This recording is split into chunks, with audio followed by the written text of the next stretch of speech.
The 4:15 Express by Amelia B. Edwards. The events which I am about to relate took place between 9 and 10 years ago.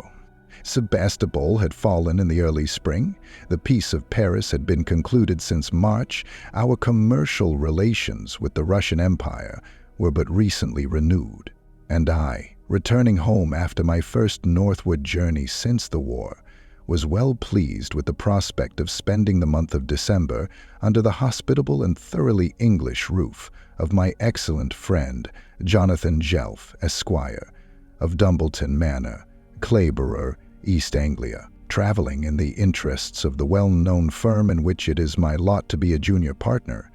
I had been called upon to visit not only the capitals of Russia and Poland, but had found it also necessary to pass some weeks among the trading ports of the Baltic, whence it came that the year was already far spent before I again set foot on English soil, and that, instead of shooting pheasants with him, as I had hoped, in October, I came to be my friend's guest during the more genial Christmastide.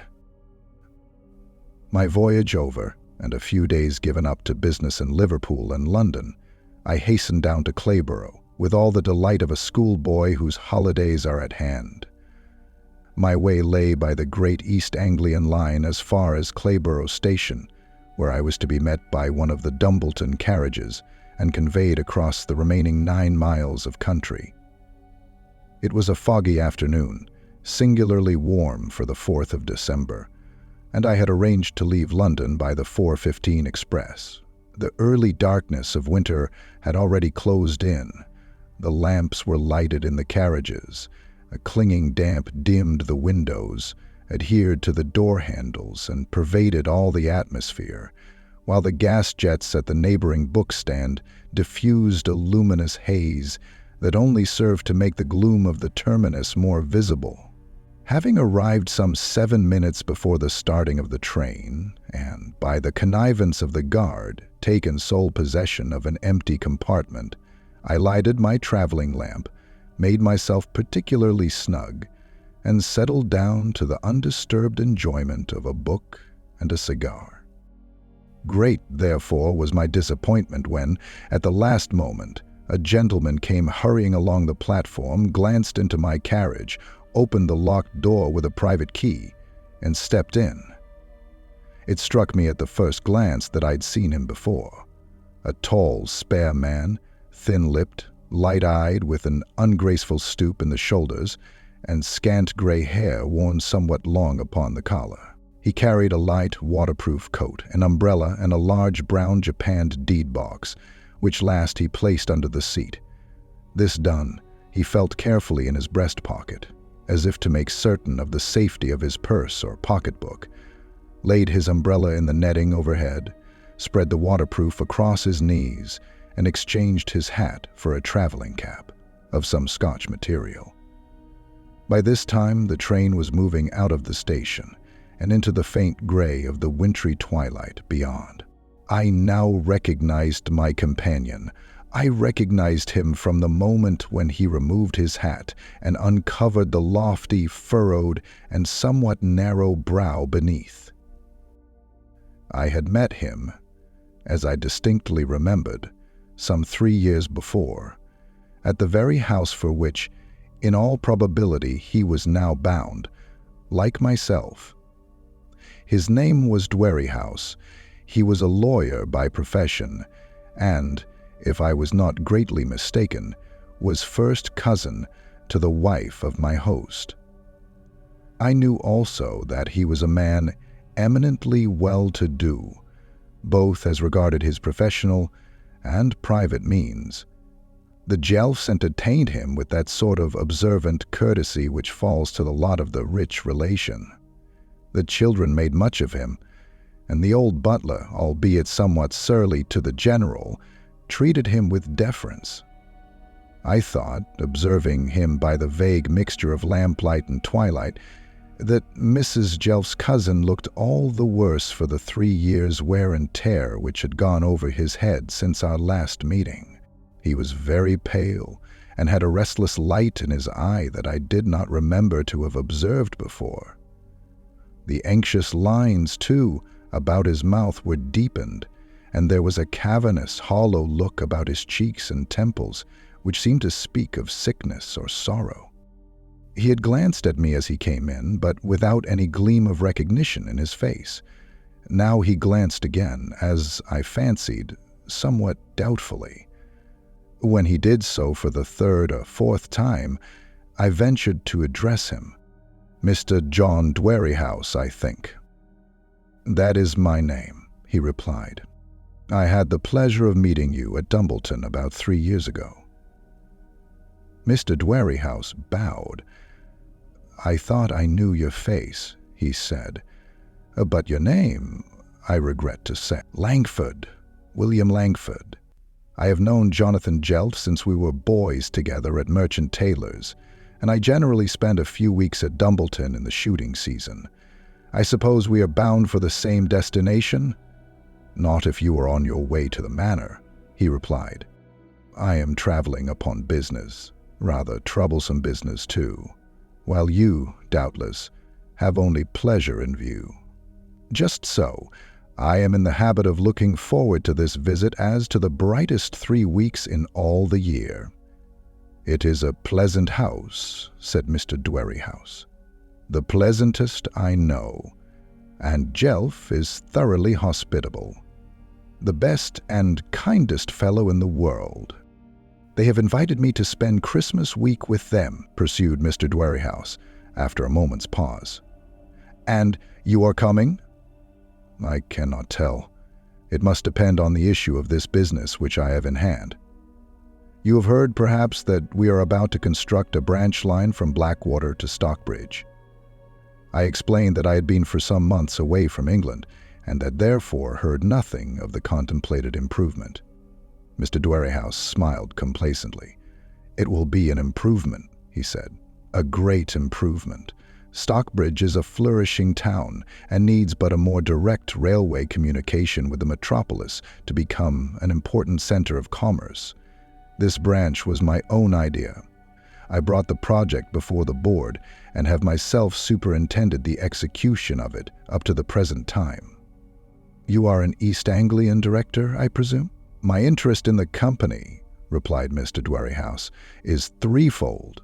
I am a director, I am a considerable shareholder, and as head of the firm of Dwerrihouse and Craik, I am the company's principal solicitor."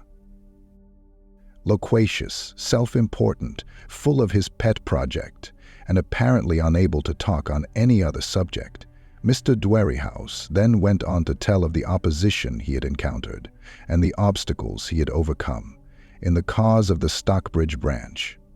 I was entertained with a multitude of local details and local grievances, the rapacity of one squire, the impracticability of another, the indignation of the rector, whose glebe was threatened, the culpable indifference of the Stockbridge townspeople, who could not be brought to see that their most vital interests hinged upon a junction with the great East Anglian line, the spite of the local newspaper, and the unheard-of difficulties attending the common question, were each and all laid before me with a circumstantiality that possessed the deepest interest for my excellent fellow traveler, but none whatever for myself.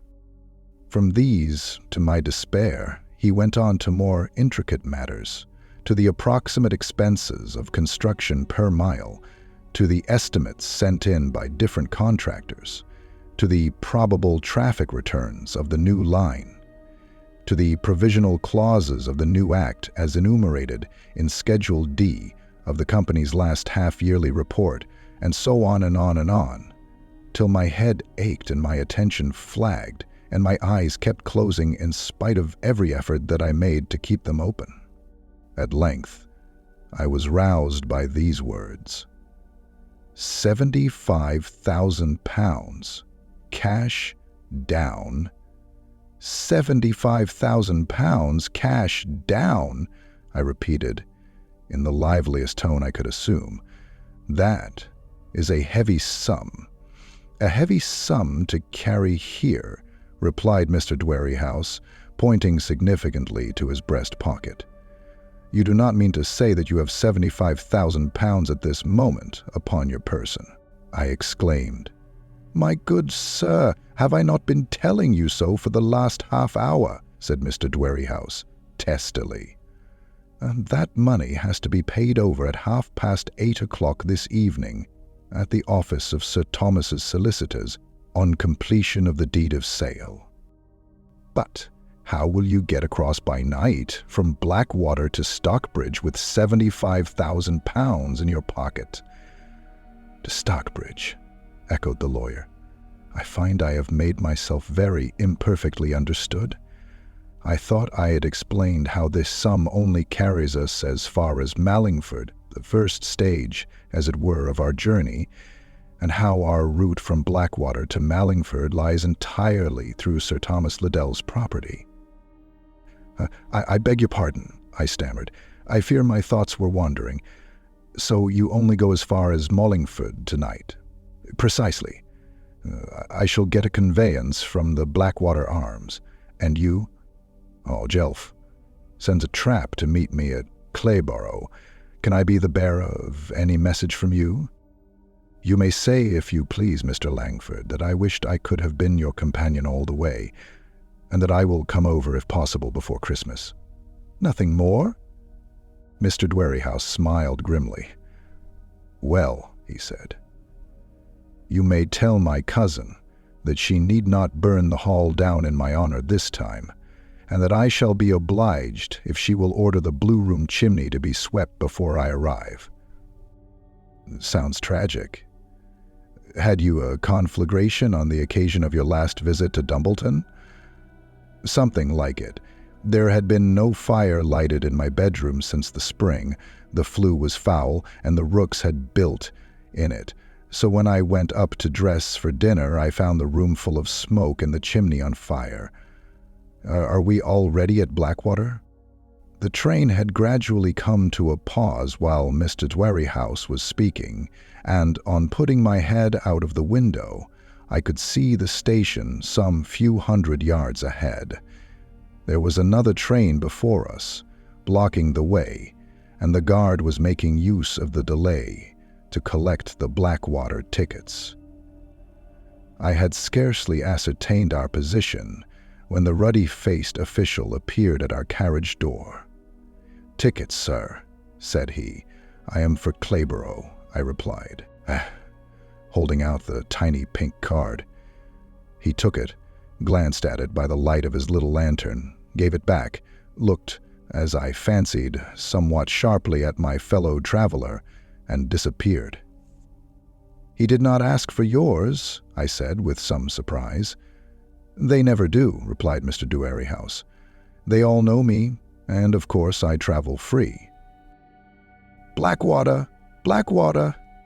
cried the porter, running along the platform beside us as we glided into the station.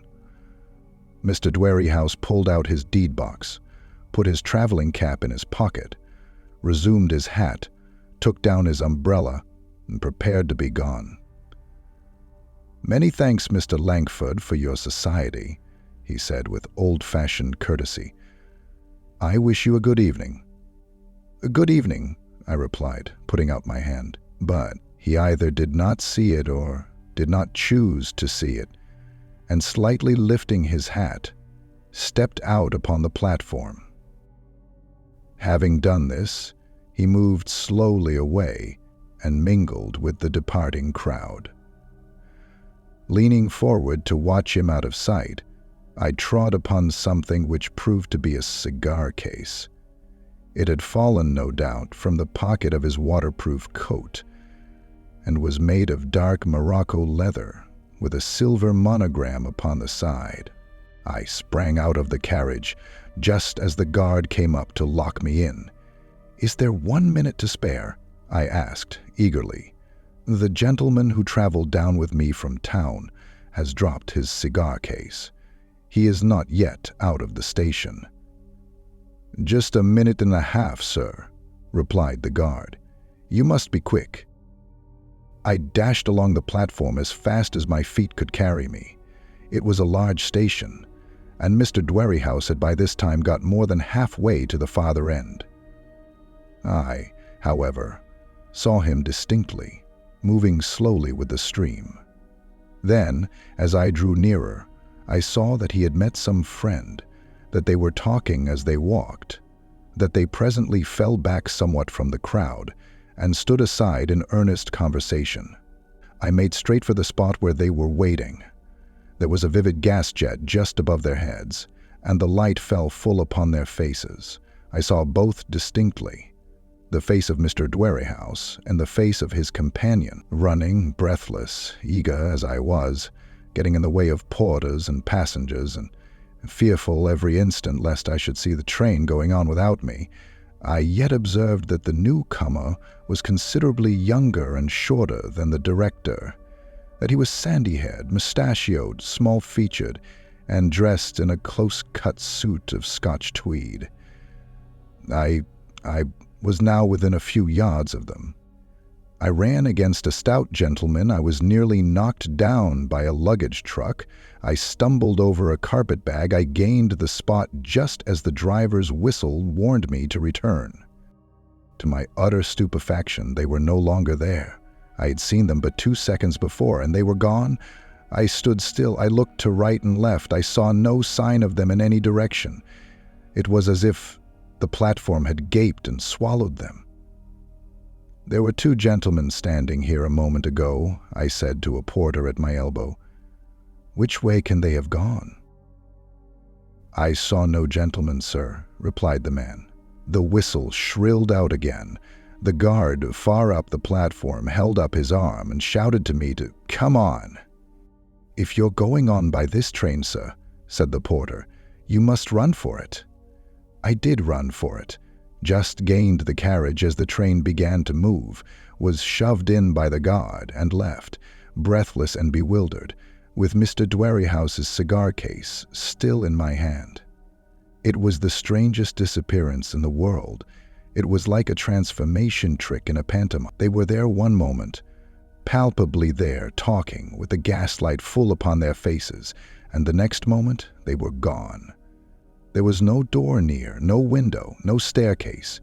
It was a mere slip of barren platform, tapestried with big advertisements. Could anything be more mysterious? It was not worth thinking about, and yet, for my life, I could not help pondering upon it. Pondering, wondering, conjecturing, turning it over and over in my mind, and beating my brains for a solution of the enigma. I thought of it all the way from Blackwater to Clayborough. I thought of it all the way from Clayborough to Dumbleton, as I rattled along the smooth highway in a trim dog cart, drawn by a splendid black mare, and driven by the silentest and dapperest of East Anglian grooms. We did the 9 miles in something less than an hour, and pulled up before the lodge gates just as the church clock was striking 7:30. A couple of minutes more, and the warm glow of the lighted hall was flooding out upon the gravel. A hearty grasp was on my hand, and a clear, jovial voice was bidding me welcome to Dumbleton. "And now, my dear fellow," said my host when the first greeting was over, "you have no time to spare. We dine at 8, and there are people coming to meet you, so you must just get the dressing business over as quickly as may be. By the way, you will meet some acquaintances. The Biddulphs are coming, and Prendergast of the Skirmishers, is staying in the house. Adieu. Jelf will be expecting you in the drawing-room." I was ushered to my room.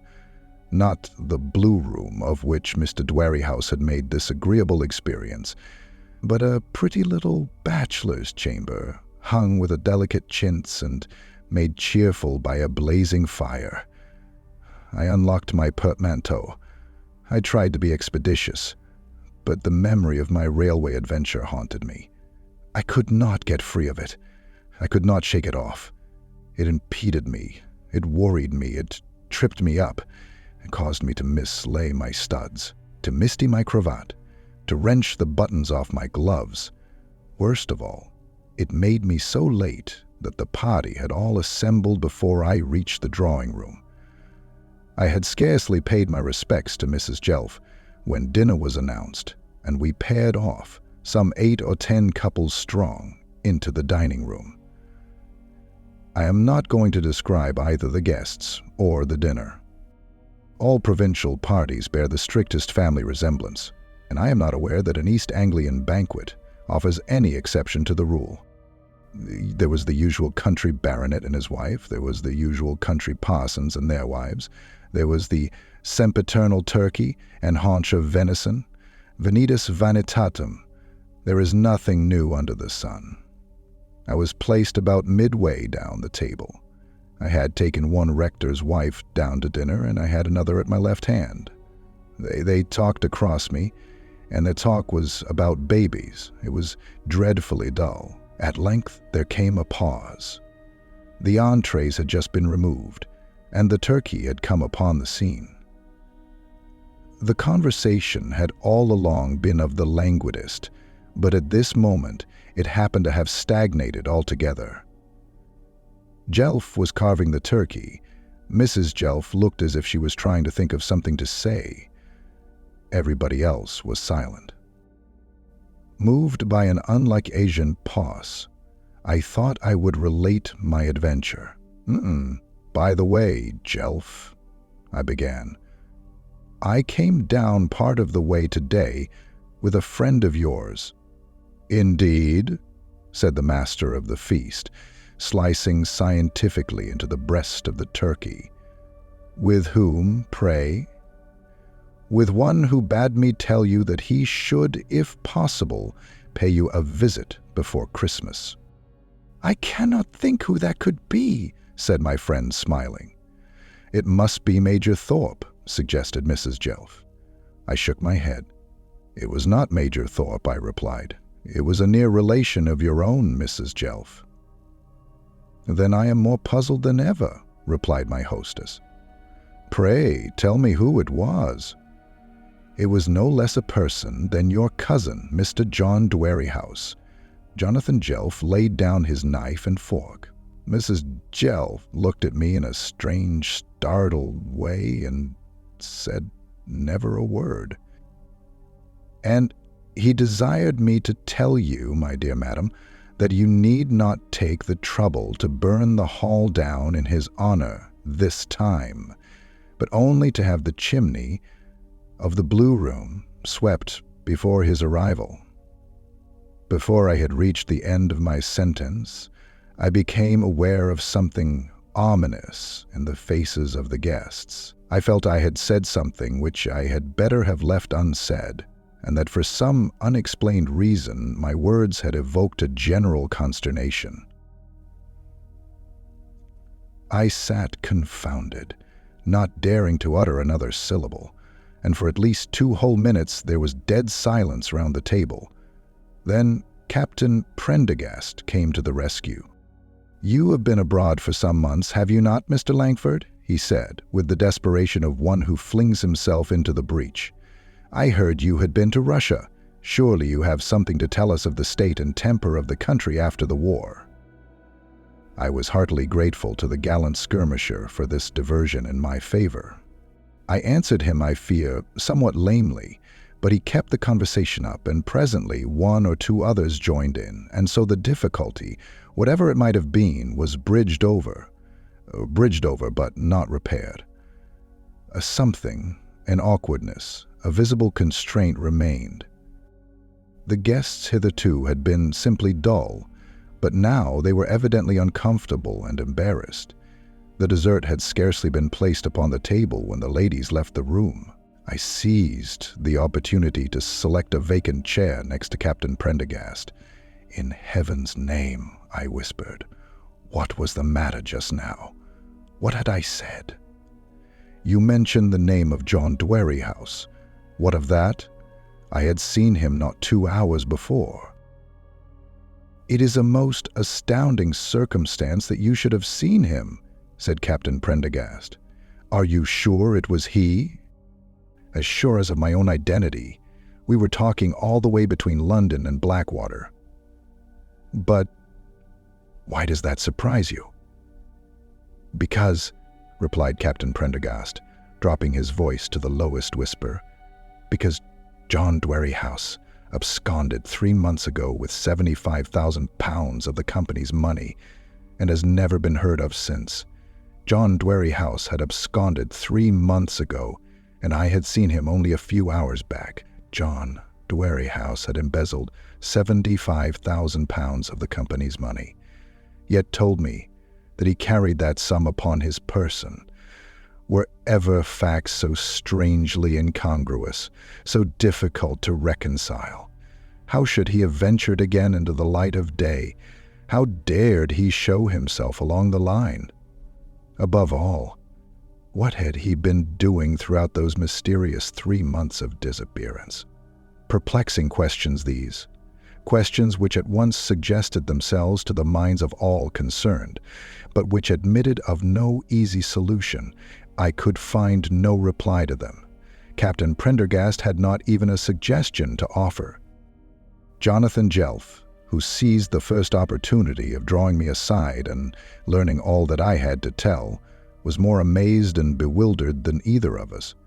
He came to my room that night when all the guests were gone, and we talked the thing over from every point of view, without, it must be confessed, arriving at any kind of conclusion. "I do not ask you," he said, "whether you can have mistaken your man. That is impossible." "Is impossible as that I should mistake some stranger for yourself. It is not a question of looks or voice, but of facts. That he should have alluded to the fire in the Blue Room is proof enough of John Dwerrihouse's identity." "How did he look?" "Older, I thought, considerably older, paler, and more anxious." "He has had enough to make him look anxious anyhow," said my friend, gloomily. "I am inclined to believe that he is innocent," I replied. "He showed no embarrassment when I addressed him, and no uneasiness when the guard came round. His conversation was open to a fault. I might almost say that he talked too freely of the business which he had in hand. He again is strange, for I know no one more reticent on such subjects." "Huh? He actually told you that he had the £75,000 in his pocket?" "He did." "Huh. My wife has an idea about it, and she may be right." "What idea?" Well, she fancies women are so clever, at putting themselves inside people's motives. She fancies that he was tempted, that he did actually take the money, and that he has been concealing himself these 3 months in some wild part of the country, struggling possibly with his conscience all the time, and daring neither to abscond with his booty nor to come back and restore it.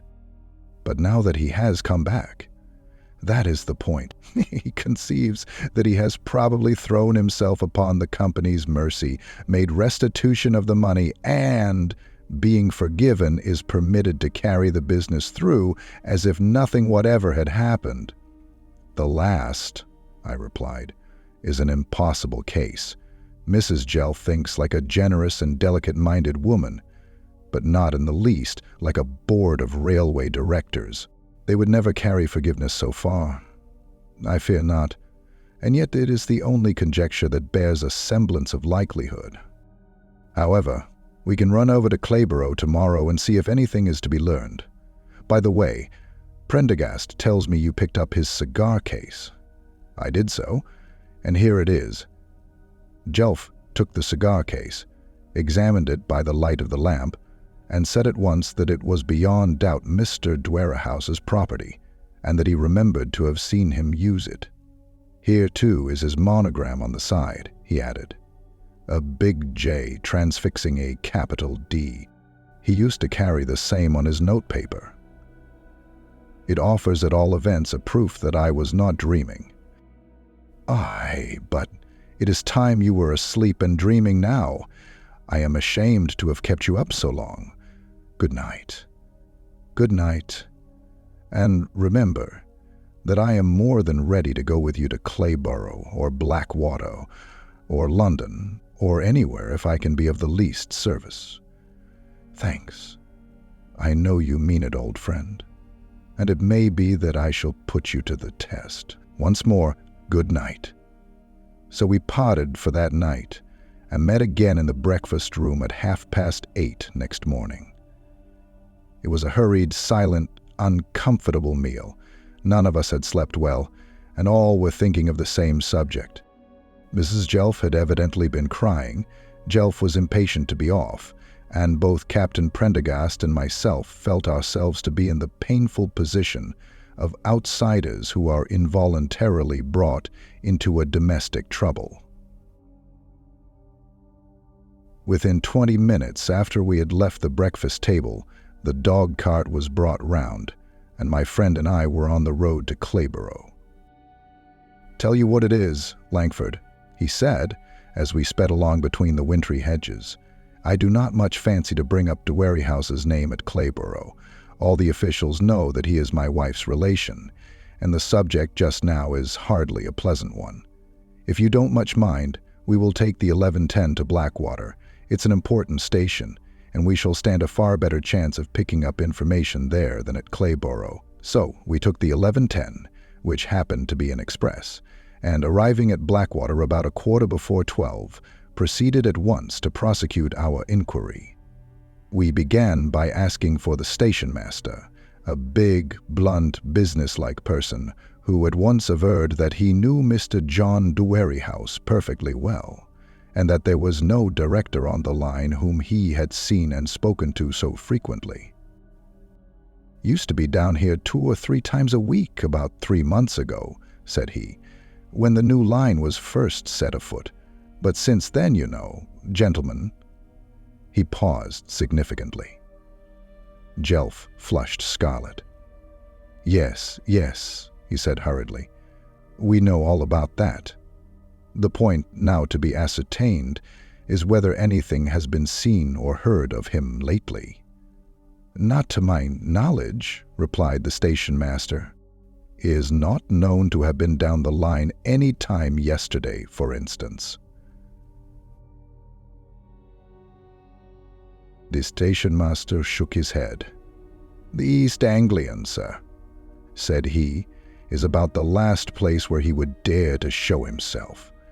Why, there isn't a station master, there isn't a guard, there isn't a porter who doesn't know Mr. Dwerryhouse by sight as well as he knows his own face in the looking-glass, or who wouldn't telegraph for the police as soon as he had set eyes on him at any point along the line. Bless you, sir, has been a standing order out against him ever since the 25th of September last. And yet," pursued my friend, "a gentleman who traveled down yesterday from London to Clayborough by the afternoon express testifies that he saw Mr. Dwerryhouse in the train and that Mr. Dwerryhouse alighted at Blackwater station." "Quite impossible, sir," replied the station master promptly. "Why impossible?" "Because there is no station along the line where he is so well known or where he would run so great a risk. It would be just running his head into the lion's mouth. He would have been mad to come nigh Blackwater station, and if he had come, he would have been arrested before he left the platform." "Can you tell me who took the Blackwater tickets of that train?" "I can, sir. It was the guard, Benjamin Summers." "And where can I find him?"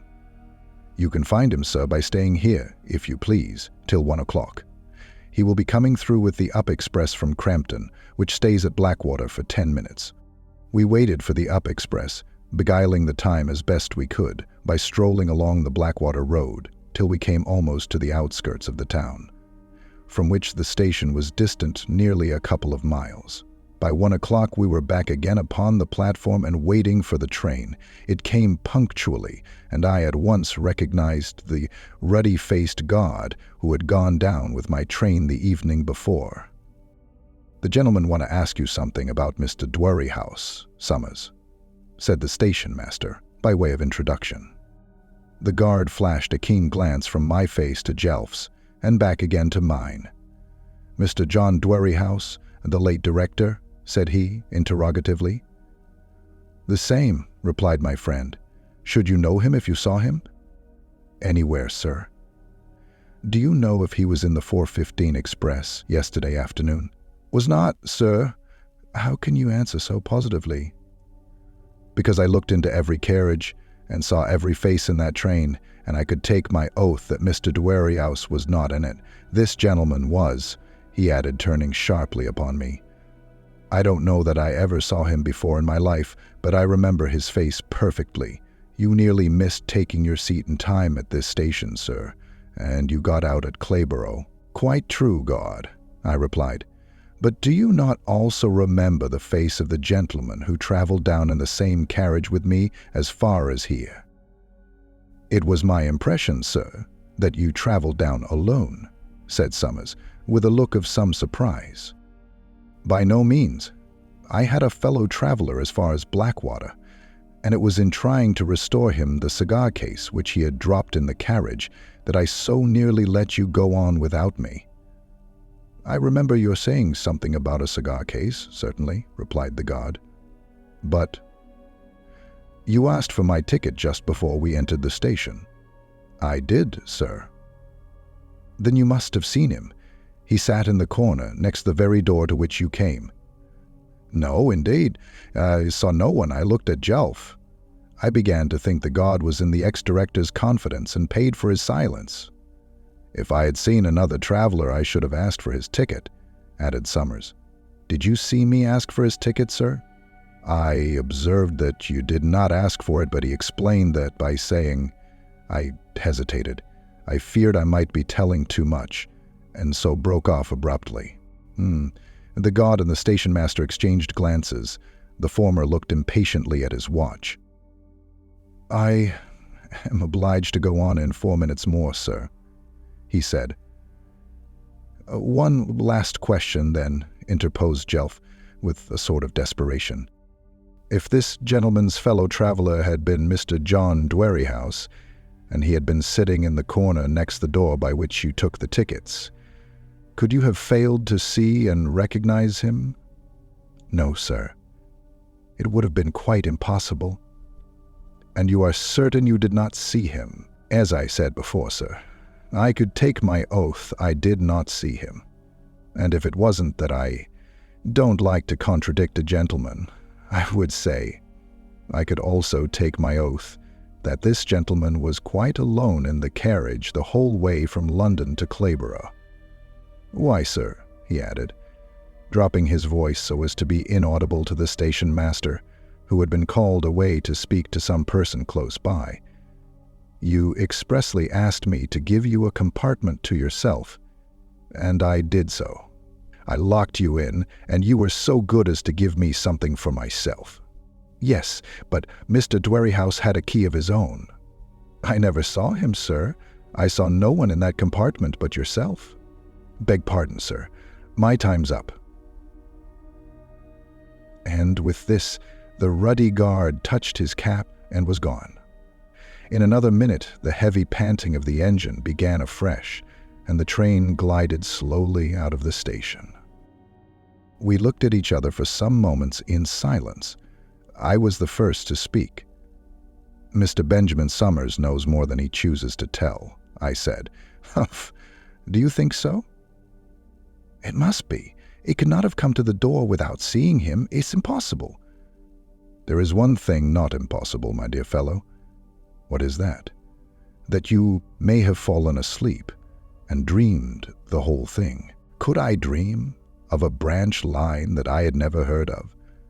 Could I dream of 101 business details that had no kind of interest for me? Could I dream of the £75,000?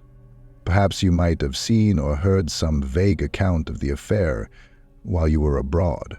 It might have made no impression upon you at the time, and might have come back to you in your dreams, recalled perhaps by the mere names of the stations on the line. What about the fire in the chimney of the Blue Room? Should I have heard of that during my journey? Well, no. I admit there is a difficulty about that point. And what about the cigar case? By Jove, there is the cigar case. That is a stubborn fact. Well, it's a mysterious affair, and it will need a better detective than myself, I fancy, to clear it up. I suppose we may as well go home. A week had not gone by when I received a letter from the secretary of the East Anglian Railway Company, requesting the favor of my attendance at a special board meeting, not then many days distant. No reasons were alleged and no apologies offered for this demand upon my time, but they had heard, it was clear, of my inquiries anent the missing director, and had a mind to put me through some sort of official examination upon the subject. Being still a guest at Dumbleton Hall, I had to go up to London for the purpose, and Jonathan Jelf accompanied me. I found the direction of the Great East Anglian Line, represented by a party of some 12 or 14 gentlemen, seated in solemn conclave round a huge green baize table. In a gloomy boardroom adjoining the London terminus, being courteously received by the chairman, who at once began by saying that certain statements of mine respecting Mr. John Dwerrihouse had come to the knowledge of the direction, and that they in consequence desired to confer with me on those points, we were placed at the table, and the inquiry proceeded in due form. I was first asked if I knew Mr. John Dwerrihouse, how long I had been acquainted with him, and whether I could identify him at sight. I was then asked when I had seen him last, to which I replied, on the 4th of this present month, December, 1856. Then came the inquiry of where I had seen him on that 4th day of December, to which I replied that I met him in a first-class compartment of the 4:15 down express, that he got in just as the train was leaving the London terminus, and that he alighted at Blackwater station. The chairman then inquired whether I had held any communication with my fellow traveler, whereupon I related, as nearly as I could remember it, the whole bulk and substance of Mr. John Dwerrihouse's diffuse information respecting the new branch line. To all this the board listened with profound attention, while the chairman presided and the secretary took notes. I then produced the cigar case. It was passed from hand to hand and recognized by all. There was not a man present who did not remember that plain cigar case with its silver monogram, or to whom it seemed anything less than entirely corroborative of my evidence. When at length I had told all that I had to tell, the chairman whispered something to the secretary. The secretary touched a silver handbell, and the guard, Benjamin Summers, was ushered into the room. He was then examined as carefully as myself. He declared that he knew Mr. John Dwerrihouse perfectly well, that he could not be mistaken in him, that he remembered going down with the 4:15 express on the afternoon in question, that he remembered me, and that, there being 1 or 2 empty first-class compartments on that especial afternoon, he had, in compliance with my request, placed me in a carriage by myself. He was positive that I remained alone in that compartment all the way from London to Clayborough. He was ready to take his oath that Mr. Dwerrihouse was neither in that carriage with me nor in any compartment of that train. He remembered distinctly to have examined my ticket at Blackwater, was certain that there was no one else at that time in the carriage, could not have failed to observe a second person if there had been one, and that second person been Mr. John Dwerrihouse, should have quietly double-locked the door of the carriage, and have at once given information to the Blackwater station master. So clear, so decisive, so ready was Summers with this testimony that the board looked fairly puzzled. "You hear this person's statement, Mr. Langford," said the chairman. "It contradicts yours in every particular. What have you to say in reply?" "I can only repeat what I said before. I am quite as positive of the truth of my own assertions as Mr. Summers can be of the truth of his. You say that Mr. Dwerrihouse alighted at Blackwater, and that he was in possession of a private key. Are you sure that he had not alighted by means of that key before the guard came round for the tickets? I am quite positive that he did not leave the carriage till the train had fairly entered the station, and the other Blackwater passengers alighted. I even saw that he was met there by a friend." "Indeed? Did you see that person distinctly?" "Quite distinctly. Can you describe his appearance?" "I think so. He was short and very slight, sandy-haired, with a bushy mustache and beard, and he wore a closely fitting suit of gray tweed. His age I should take to be about 38 or 40. Did Mr. Dwerryhouse leave the station in this person's company?" "I cannot tell. I saw them walking together down the platform, and then I saw them standing aside under a gas jet, talking earnestly. After that, I lost sight of them quite suddenly, and just then my train went on, and I with it." The chairman and secretary conferred together in an undertone. The directors whispered to one another. One or two looked suspiciously at the guard.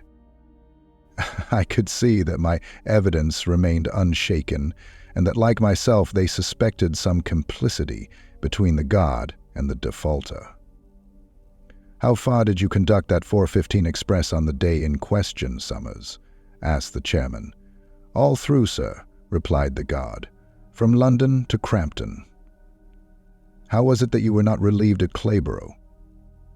"I thought there was always a change of guards at Clayborough." "There used to be, sir, till the new regulations came in force last midsummer, since when the guards in charge of express trains go the whole way through." The chairman turned to the secretary. "I think it would be as well," he said, "if we had the daybook to refer to upon this point." Again the secretary touched the silver handbell and desired the porter in attendance to summon Mr. Raikes. From a word or two dropped by another of the directors, I gathered that Mr. Raikes was one of the undersecretaries. He came, a small, slight, sandy-haired, keen-eyed man with an eager, nervous manner and a forest of light beard and mustache. He just showed himself at the door of the boardroom and, being requested to bring a certain daybook from a certain shelf in a certain room, bowed and vanished.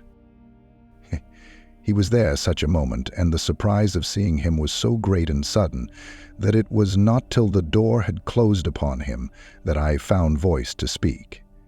He was no sooner gone, however, than I sprang to my feet. "That person," I said, "is the same who met Mr. Dwerryhouse upon the platform at Blackwater."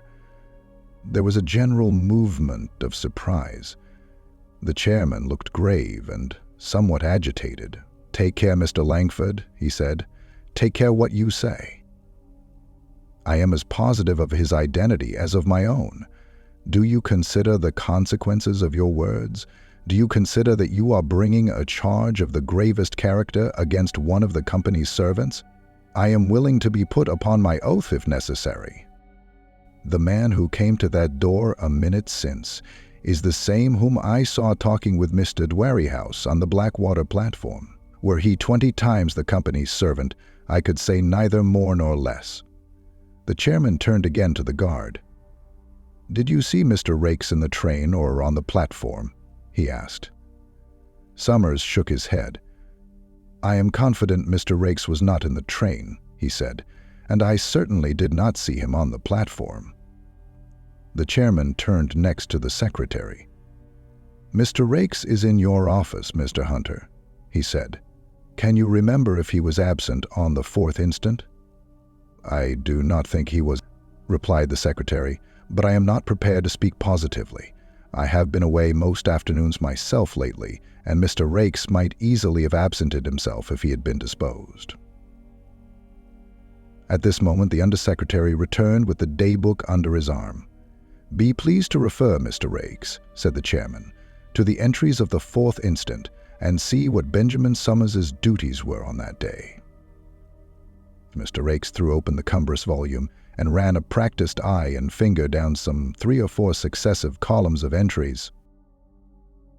Stopping suddenly at the foot of a page, he then read aloud that Benjamin Summers had, on that day, conducted the 4:15 express from London to Crampton.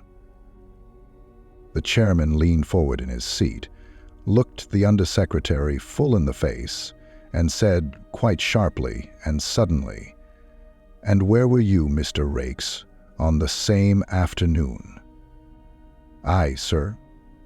"You, Mr. Rakes, where were you on the afternoon and evening of the 4th of the present month?" "Here, sir, in Mr. Hunter's office. Where else should I be?" There was a dash of trepidation in the undersecretary's voice as he said this, but his look of surprise was natural enough. "We have some reason for believing, Mr. Rakes, that you were absent that afternoon without leave. Was this the case?" "Certainly not, sir. I have not had a day's holiday since September. Mr. Hunter will bear me out in this." Mr. Hunter repeated what he had previously said on the subject, but added that the clerks in the adjoining office would be certain to know, whereupon the senior clerk, a grave, middle-aged person in green glasses, was summoned and interrogated. His testimony cleared the undersecretary at once. He declared that Mr. Rakes had in no instance to his knowledge been absent during office hours since his return from his annual holiday in September. I was confounded. The chairman turned to me with a smile in which a shade of covert annoyance was scarcely apparent. "You hear, Mr. Langford?" he said. "I hear, sir, but my conviction remains unshaken." "I fear, Mr. Langford, that your convictions are very insufficiently based," replied the chairman with a doubtful cough. "I fear that you dream dreams and mistake them for actual occurrences.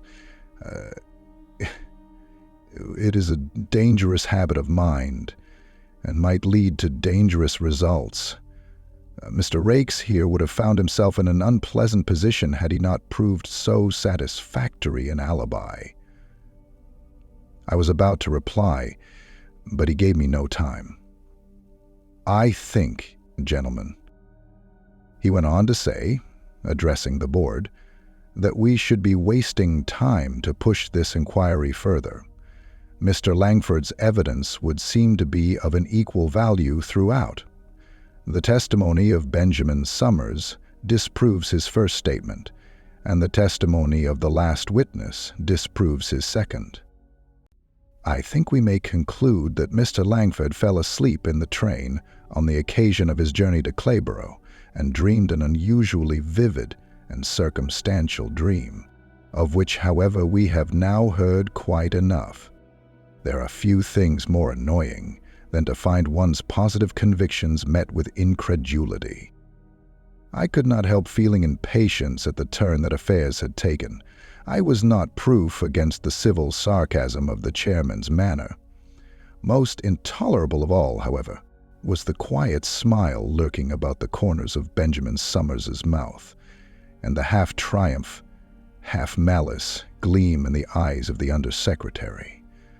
The man was evidently puzzled and somewhat alarmed. His looks seemed furtively to interrogate me. Who was I? What did I want?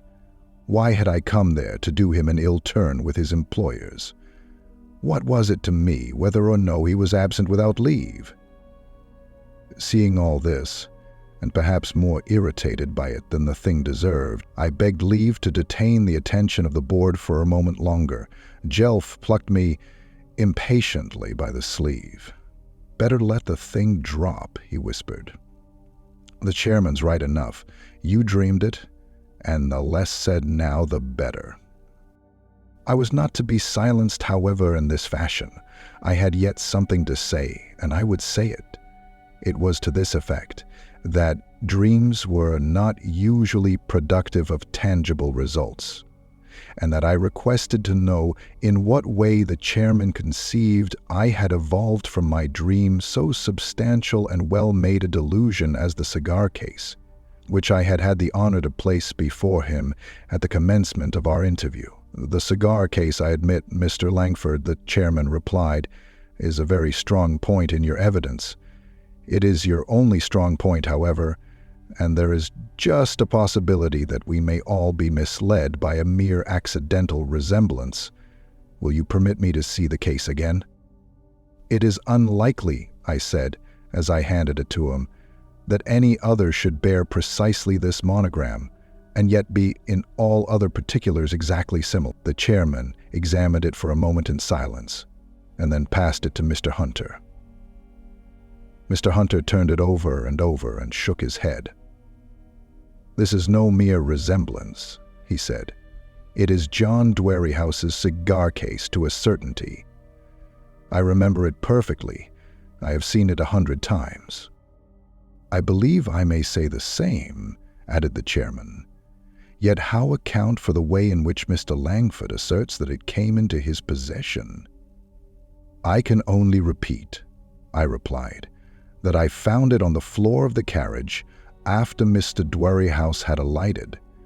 It was in leaning out to look after him that I trod upon it, and it was in running after him for the purpose of restoring it that I saw, or believed I saw, Mr. Raikes standing aside with him in earnest conversation."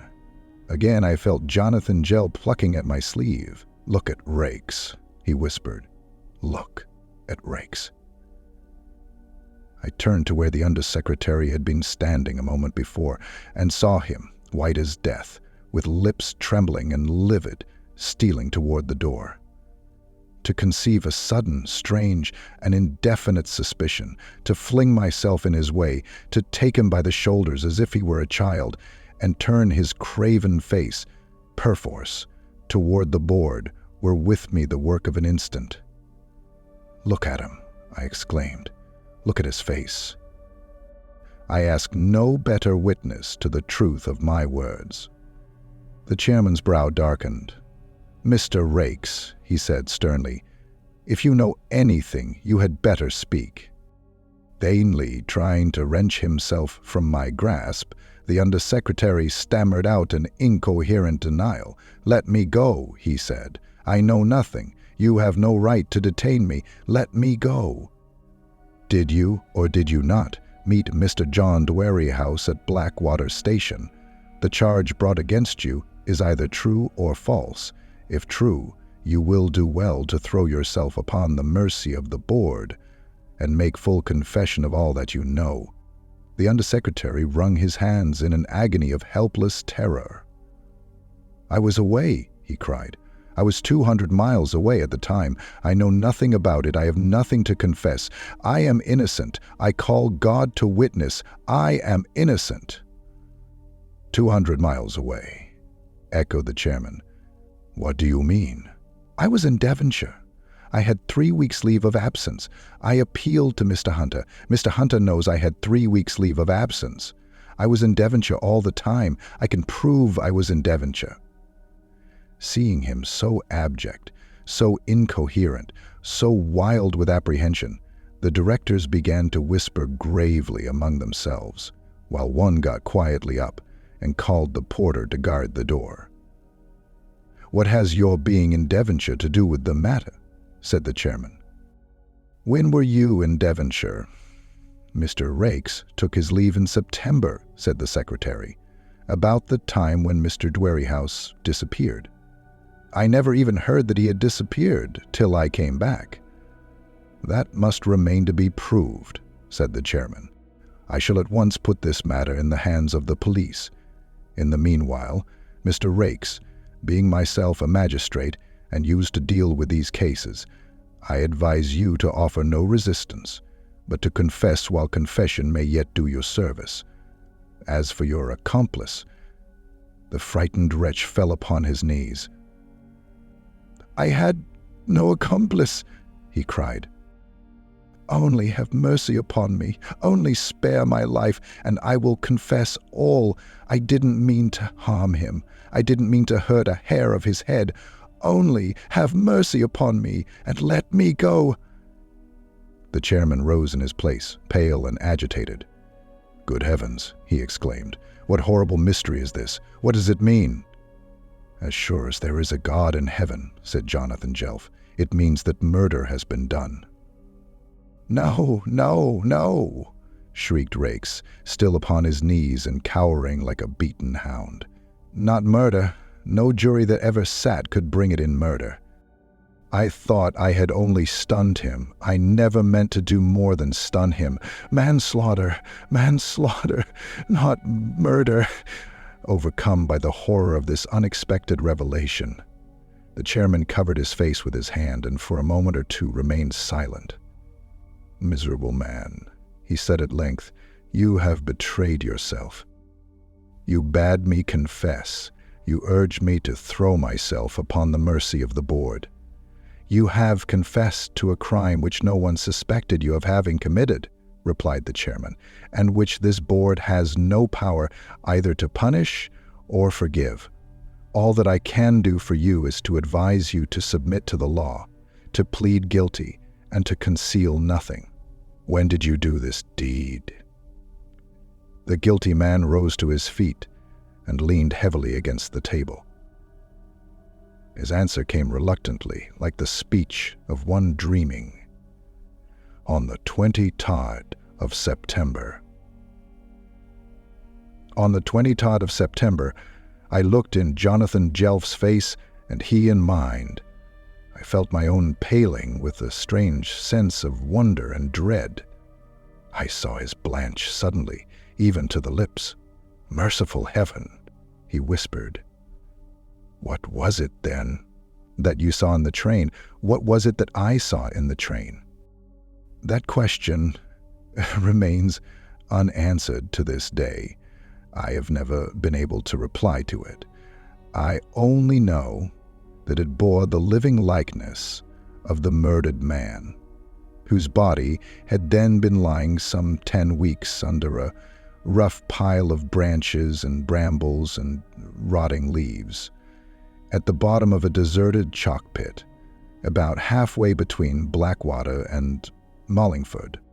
I know that it spoke and moved and looked as that man spoke and moved and looked in life, that I heard, or seemed to hear, things related which I could never otherwise have learned, that I was guided, as it were, by that vision on the platform to the identification of the murderer, and that, a passive instrument myself, I was destined, by means of these mysterious teachings, to bring about the ends of justice. For these things I have never been able to account. As for that matter of the cigar case, it proved on inquiry that the carriage in which I traveled down that afternoon to Clayborough had not been in use for several weeks, and was, in point of fact, the same in which poor John Dwerrihouse had performed his last journey. The case had doubtless been dropped by him, and had lain unnoticed till I found it. Upon the details of the murder I have no need to dwell. Those who desire more ample particulars may find them, and the written confession of Augustus Raikes in the files of the Times for 1856. Enough that the Undersecretary, knowing the history of the new line and following the negotiation step by step through all its stages, determined to waylay Mr. Dwerrihouse, rob him of the £75,000, and escape to America with his booty. In order to effect these ends, he obtained leave of absence a few days before the time appointed for the payment of the money, secured his passage across the Atlantic in a steamer advertised to start on the 23rd, provided himself with a heavily loaded life-preserver, and went down to Blackwater to await the arrival of his victim. How he met him on the platform with a pretended message from the board, how he offered to conduct him by a short cut across the fields to Mollingford, how, having brought him to a lonely place, he struck him down with the life-preserver, and so killed him, and how, finding what he had done, he dragged the body to the verge of an out-of-the-way chalk pit, and there flung it in and piled it over with branches and brambles, a fact still fresh in the memories of those who, like the connoisseurs in De Quincey's famous essay, regard murder as a fine art. Strangely enough, the murderer, having done his work, was afraid to leave the country. He declared that he had not intended to take the director's life, but only to stun and rob him, and that, finding the blow had killed, he dared not fly for fear of drawing down suspicion upon his own head. As a mere robber, he would have been safe in the States, but as a murderer, he would inevitably have been pursued and given up to justice. So he forfeited his passage, returned to the office as usual at the end of his leave, and locked up his ill-gotten thousands till a more convenient opportunity. In the meanwhile, he had the satisfaction of finding that Mr. Dwerrihouse was universally believed to have absconded with the money. No one knew how or whither. Whether he meant murder or not, however, Mr. Augustus Raikes paid the full penalty of his crime and was hanged at the Old Bailey in the second week in January, 1857. Those who desire to make his further acquaintance may see him any day, rather more likely done in wax, in the Chamber of Horrors at Madame Tussaud's exhibition in Baker Street.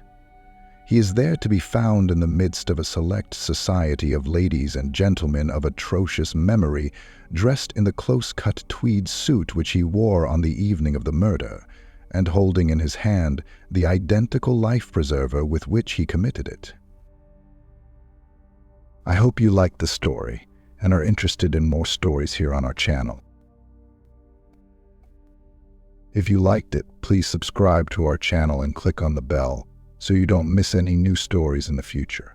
We would of course be very happy if you like it.